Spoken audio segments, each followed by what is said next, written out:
beat. Welcome to your morning hype show. And as promised, you know I have got a very, very, very special guest here today. Roll up, Miss Maya Jama. Hello. Hello, girl. How are you? I'm good. It feels so weird being on the other side. Oh, I'm a no. guest. You're a guest, girl. I know. And you're the guest of honor today. Oh, cute. And welcome to the morning hype show. Hype Sure. Right, so for anyone who is not one of Maya's 177.5 thousand Twitter and Instagram followers, Not that much. it's, babes, I had to calculate that. That's not even including your Snapchat views No. or anything else or your YouTube channel. Somewhere along there. It's like hitting millions. Anyways, please let the listeners know who you are. I am a presenter, really, but I'm an entertainer, I call myself, because I just do anything, like I'll host or DJ or dance. I was going to say sing, but I can't sing. But yeah, like presenter on radio and telly, mainly. Well, listen, you're a G and you're absolutely killing it. Thank you. Hello Magazine named you as the rising star of 2016. Yeah. And Jesus Pesus, they were not wrong. Thanks. I tried. That was quite pressury because I obviously have never been in like proper magazines before, and then they were like, rising star, and I was like, whoa, what if nothing happens? Like you have that little fear. No, like, you know when they say that, the only way is up. hopefully. But yeah, just loads of stuff happened this year, so it was good. They had a nice prediction. Yeah, and I mean, you've done everything from radio to hosting and presenting about 1 million MTV shows, from Shout Out to Trending Live, to being the first ever presenter for the Critics' Choice Award Brits 2017. Yeah. Get in, girl. Yeah, that's like my most recent achievement, I suppose, which was so amazing even for me. Like when my agent told me, I was like, the Brits! Because it's one of those things. Huge. Yeah, like Mobros is one thing, which is like great and massive, but then like Brits kind of seems a bit out of reach, I feel. For me anyway, Yeah. for ages I was like, they're not going to want me. Why would I? Like, that's not for me Mate, yet. you're skipping. And it you're happened. skipping through. And So who it's good. have you interviewed so far? For the Brits, I interviewed the Critics' Choice nominees. So I interviewed Rag and Bone Man, Dua Lipa, and Anne Marie. So they were the Nice. nominees. I love Anne-Marie. Yeah, she was wicked. Oh, wicked. So going from that to, my G, turning your hand to making a documentary. Yeah. What the hell? I know. So basically 5 Star, which are like Channel 5's little sister, I Yeah. suppose you can call it. They commissioned loads of new documentaries. Well, like 6 new documentaries, basically, with no titles. And we're kind of like, we need presenters to do these documentaries. And then, I don't even know when it was, probably like 7 months ago now. Yeah. I did my first documentary ever with 5 Star, which was completely off topic, basically about like sex and dating and how easy or hard it is to find love nowadays when Tinder and Grindr and all of these things are around. So I had to do some mad stuff, like go to like an orgy and What? Yeah, meet, like have a fake Tinder profile and just see how easy it was to meet a guy, and literally met a guy within like 25 minutes. Wow. Just all these experiments while having a boyfriend, so it was all PG, but it Yeah. was like an experiment basically, which Yeah. opened my eyes. But that was crazy, and that was my first experience of a documentary, and then that one did really well, so they asked me to come back and do another one, but this time it was kind of like, well, what do you want to do more than anything? And Yeah. they showed me these stories, and there was kind of things leading to other stuff, and I was like, well, there's something that I've always kind of wanted to do, but I didn't know when the right time was. Yeah. And I also didn't know what channel I wanted to do it with, and I was like, maybe I should do it when I'm a bit bigger and more people care or anything like that. And they kind of gave me the opportunity to just do this documentary that I've wanted to do for ages.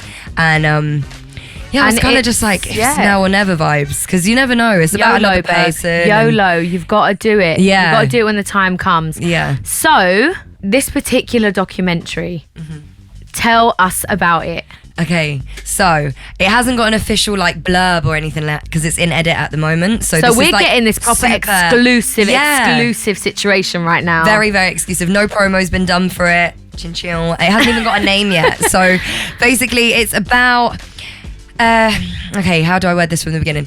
So it's about how a child is affected by having an absent parent, mainly a father, whether it's been due to alcoholism or being in prison or being abusive, or just the child's decision not to Yeah. speak to them from a young age, and how that affects them growing up, and if people that haven't grown up with a father are any different, especially if it's due to traumatic experiences, and Yeah. just the kind of what happens to someone when they don't have a parent in their life, because obviously it's really crucial, mum-dad role. Massive. And my dad's been in prison since I was little, and so I stopped speaking to him when I was about 10, and I'm 22 now, so it's been like 10 years and a bit.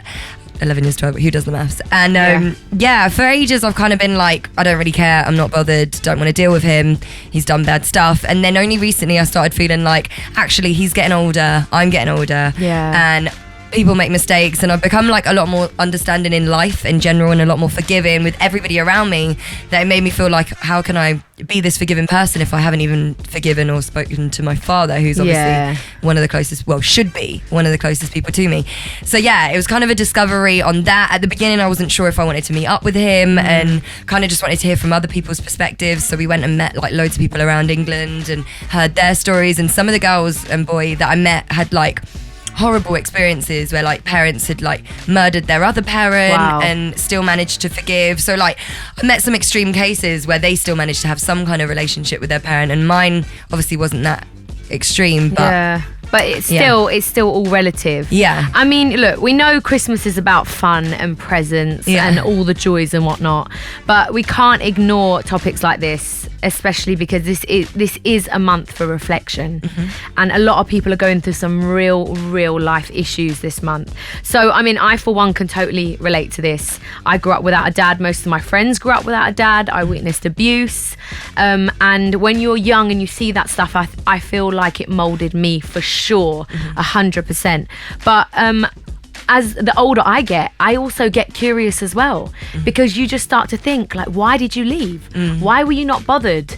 You know, why did you make babies and not hang around? You know, so I think that this is a great opportunity for us to delve into your mind and live vicariously through you and see, you know, if it makes people feel better about their own issues. Of course. So delve. Girl, what made you even go on this journey? I know you said that, you know, you become a forgiving person and you feel like you have to go back to move forward. But what was it that made you think, I'm going to make this into a documentary? Okay, kind of like a bunch of all things that came together, and it was like, why not? If that is that, and that is that, and that is that. One being the fact that I had the opportunity to make a documentary with a company that I knew were good. It was with ITM Productions. And I trusted to follow my, like, what I wanted to do, how I wanted to do it as well. Second being that my dad's getting older, and I was just thought, I have this really bad worry in me about everyone that I love or that I'm close to, that like someone might die or something might happen. And I was just like, I don't know, I suppose I thought, what if he passes away or something terrible happens and I never get to ask him the questions that I have on my mind? And so that was also a factor. And then kind of just feeling like, I know now as an adult that a lot of people don't do stuff, or majority of people don't do bad things for no reason. Like, it's usually someone that's had something done to them in the past. It's difficult, but I feel like there's always two sides to every story, even though you can't really excuse what they did. 100%. And there's this unforgivable stuff my dad's done, but like, it did make me think, what happened to you to make you want to do that? And I had all these questions in my mind, and I was just like, I've got an opportunity to do it and have it as part of my job. So like my personal life, I'm finding the answers, and I might potentially be able to help people by them watching me do this. Definitely. Why not do it? So, definitely. So I read an article, and it was written by Hannah Richardson, who is a BBC News education and family reporter. And she claimed that the absence of fathers is linked to higher rates of teenage crime, pregnancy and disadvantage. So how did not having a father around affect your childhood? It's nuts with me, because I, through the whole documentary, was like, I'm fine, I haven't been affected. Like, I had such a lovely upbringing because my aunties were really involved on his side of the family. So I was close to his side of the family, I just weren't close to him. And I felt like I never missed out on anything. I had all this like support and love around me, that I was a proper happy child. But really, I suppose as a girl growing up without a dad, you look for certain aspects in men when you don't have your dad around. So I feel like I've been a really good judge of character when it comes to boyfriends. Luckily, thank God, I haven't had any bad boyfriends. But they've always been like a protective kind of boyfriend, like really like just looker aftery vibe. And I feel like that's overprotective at times. I'm probably the odd out of the statistic where like I feel like I've been really wise with my boyfriends. None of them have been bad. Like, I have no bad words to say about any of my boyfriends. Some might get a bit jealousy or whatever, but nothing bad. But I've always looked for that kind of role, whether it even if it's not with my boyfriend, then I'd have like a male friend that was around that was just really look after-y, that if something happened, I'd be like, help me. But you know what I mean? Like that kind of vibe has probably come. But statistically, like I should be in an abusive relationship. I should probably have gone to jail. Yeah. I should be wrecked or like on drugs or alcohol. But I think it all depends on your environment and your brain as well. Everyone's brain works definitely. differently. And also I think culture comes into it, because for us, obviously growing up in the Persian culture, I mean, there's none of that going on. Like you will be in some serious slipper situations. Yeah. Like it just wouldn't go down. So did you have like a good male role model then? I think I always have had some. Like I've got, this sounds so silly now and he'd laugh if he heard me say it, but I always had like this boy that I grew up with that was older and big, and if I was ever in trouble he'd like protect me. And then if it wasn't him, I've got a stepdad who's been like the most amazing stepdad ever, and like the most amazing man to my mum, and they got together when I was about 7, so I got to see how a woman should be treated from young, which I suppose a lot of people without a father don't get to see. Makes a difference, 100%, man. And I feel like I probably don't give him as much credit as he should get, because he played a massive part, like seeing him love my mum and take her out and be this lovely man and look after his kids so well and kind of take on me and my brother as well. That made me see like that's how a relationship should be. So in your documentary, did you interview people that were from single parent families? Because there are over 3 million children who are growing up just with their mums. Yeah. So were any of the people that you interviewed in that situation? Yeah. There was I think half of them were single, like didn't have dads. So how did it affect them? Well, some of them had been like depressed, but most of the people that I spoke to had witnessed or been exposed to a traumatic event rather than just not have the dad around. So it was like they didn't have their dad around, but they watched their mum be beaten up by him, or they didn't have their dad around, but their dad used to abuse them, and like that kind of vibe. So yeah, I mean, I met some depressed people that self-harmed, people that had to go into therapy and all of this kind of stuff. That must have been really hard as well to see it was well emotional, because like especially I was doing the documentary and then doing other work, so I'd go and meet someone that had literally been like self-harming for the last however long and been exposed to all this stuff, and then have to go to Full Music and be like, hi. Like it was a proper the hype is on. Yeah, like more than anything, I suppose I went into the documentary a bit blindly thinking, oh yeah, I can handle this. Like you just do your job and you carry on. But I'm not gonna lie, draining. Even coming up with these questions, I was like, oh my god, I have to really go to a certain part of myself to like come up with these questions. A place where I'm just like, oh yeah, I'm just gonna interview my Jama about a documentary. I'm like, oh my god, this is real deep. Yeah, how did it make you feel? And no, it's proper. And with documentaries, you've got your director that is constantly like searching for your emotion and you're like bringing it out of you. So even when you don't want to think about it, you have to. How did that make you feel? And I'm like, well, it's really sad. And they're like, yeah, but da-da-da. And then you're like, oh my god. Like there's about 4 times I'm crying in this documentary, and I said it at the beginning. But it's real. It's real. Yeah, I never wanted that though. You watch on telly and you're like, oh, stop crying. But this one is like, you understand, I suppose. Well, listen, we have only just scratched the surface with Miss Maya Jama here right now on the Beat London 103.6 FM on your morning hype show, bringing real issues even in a hype. So let's get into this right now, and then we'll be back with Maya in a minute. Welcome to your morning hype show. We are back right now with Miss Maya Jama, and we are getting the seriously hot exclusive on her documentary that is dropping. When is it dropping, Maya? January, but there's no date. There's no date. Like, it's so, with telly and stuff, especially these kind of things, it's You're so doing like a Kanye thing, babe. I'm not gonna lie. I know. Like, you're gonna drop it in like this most random, crazy way. Come off Twitter for a month and then just be like, there's a link. No, it's not one of those. But I don't know. Like, there's so many people involved, and there's all this behind the scenesy stuff, and then I'm the last to know. Like, my agent will hit me up like, okay, it's coming out next week, and I'll be like, oh, sweet, I'll tell my friends.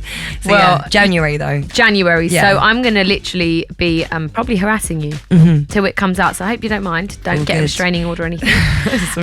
So I know we talked about just to let anyone know, if you just tuned in, we're talking about Maya's documentary, and it's about absent fathers and her journey going through talking to different people and deciding at the end of her documentary if she wants to meet her dad. Right? So we did discuss about having male role models in your life and how that affected you, and the fact that you got to see a male and female relationship thanks to your amazing stepdad. But how do you think it's affected the lives of women in particular that you went on this journey through in your documentary. Yeah. And how was it for them to have meaningful relationships with men? Did it affect them? Yeah, I think that because there was one girl that I spoke to through it, and she has a lot of trust issues because her dad was never around, and she saw him mistreat her mum, and she's found it really hard to get into relationships, mainly like to do with boyfriends. I think a lot of it comes down with like girls and their fathers, because that's the first man in your life. It's the first man that you love, and it's the first man you look to for love. And if you don't receive it from your dad, then when you go and look for it for other people, your standards, I feel like, can be a lot lower because you have nothing to expect. It's just like, whatever this person gives me is more than my dad's given me, so I'm just going to give all myself to this man and sometimes not get anything back or leave yourself vulnerable and mistreated. And it's so difficult though to acknowledge that when you're in that place. Of course. Because if you don't, like, I was brought up in an all-female family. And I mean, we barely ever saw men. Yeah.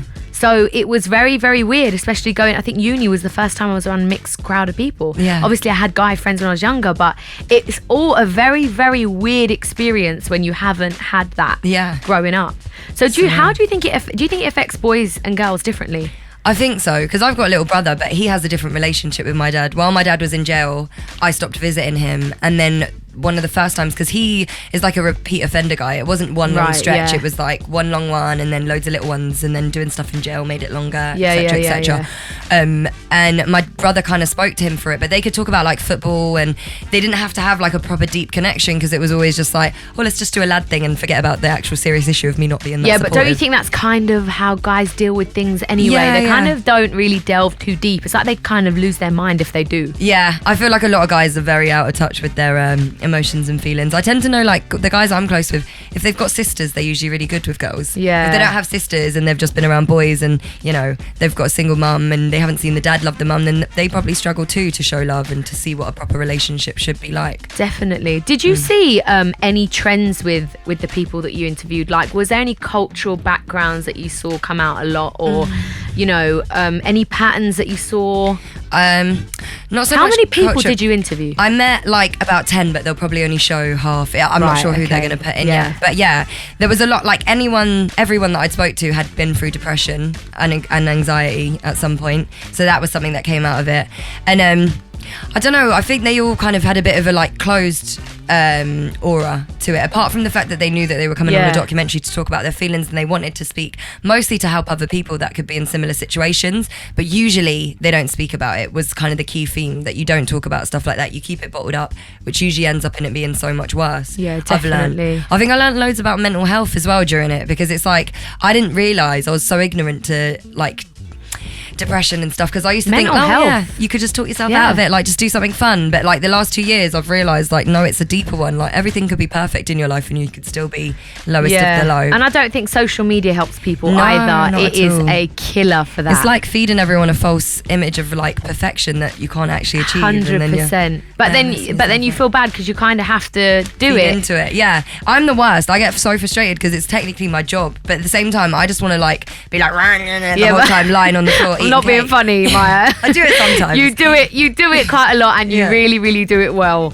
You know, sometimes. But it is hard because I'm the same girl that will post a picture of me in a dress with my makeup all done and do a special filter and take ages editing the little filters to try and make it look perfect, and then go to bed looking like a pig. But it's the world that we live in, which is really sad. It's sad, but I feel like mental health is definitely becoming a more surface issue. Yeah, so much more spoken about, which is massive and good, I think, for people to know. Definitely, man. So, what did you learn about yourself, Miss Maya Jama, on this journey? I learned that I'm not as strong as I thought I was, because sometimes I like to some people that know me will be like, oh yeah, she's a little soppy, but I tried to be like, no, especially when it came to my dad. I was always like, doesn't matter, my life's great, didn't need him, he's not done anything, don't care. But then as it went on, like I started feeling like this kind of overwhelming like sorry for him vibe, because everybody I'd met that was on the other end, like, or like the abusive dad or the alcoholic dad or that vibe, had all had something traumatic happen to them, which led them to do that kind of thing. So before I actually met him, him, I had this like overwhelming feel of like, gosh, what's happened to him? Like, has he had some horrible childhood? And then I'd speak to my mum and my aunties and they'd be like, well, not that we know, but it could be anything. Like, and what I did learn is that everyone's brains, that the main thing, like people's brains are different. Like 100%. I could see somebody get murdered and you could see somebody get murdered and I could be like a bit sad and be okay and you could literally never leave your house again. Yeah. And like, I think we're all as humans a bit ignorant to the fact of like things damage people and like little things can have a massive effect on how you carry on. And yeah, I just learned to be a lot more accepting and understanding of situations and people and not to judge stuff as quickly as I probably would have normally. And also just that I've got like such a little melty heart that is like, oh, I just want to love. And you know what I mean? Like, yeah, but you know what? If you didn't talk about your issue right now, there could be someone sitting here in this month of December thinking, you know, what have I done that's so wrong that, for example, my dad's left, or even mums leave, you know? It's not just dads that leave. I think that's the scary thing. A lot of kids, and like at a young age, you blame yourself. Like for 100%. ages, when I was little, I don't know how old I was, I think I was about 5, but I spoke about it a bit. The police came and knocked at the door, and this is when my dad was in the house, and I told them where he was hiding. Like he was hiding under a bed upstairs or something. Yeah. The policeman was like, where's your dad hiding? And I was like, oh, he's upstairs. And then he went to jail. I saw him get arrested, and for ages, like in my little child mind, I've just got a memory of thinking it was because of me. It's really and hard, being like to yeah. my mum, like, oh, he's in jail because I told the police where he is, and then being like, no, but you think like, oh, well, if I didn't tell them, exactly. You know? It takes a while, I think, to kind of figure things out for yourself in your head. But what advice would you give any young people, or in fact any older people who still are struggling with this very issue? Yeah. What advice would you give them? The advice that I got the whole time as I was going through and I was speaking to people like, what do I do? What do you think I should do?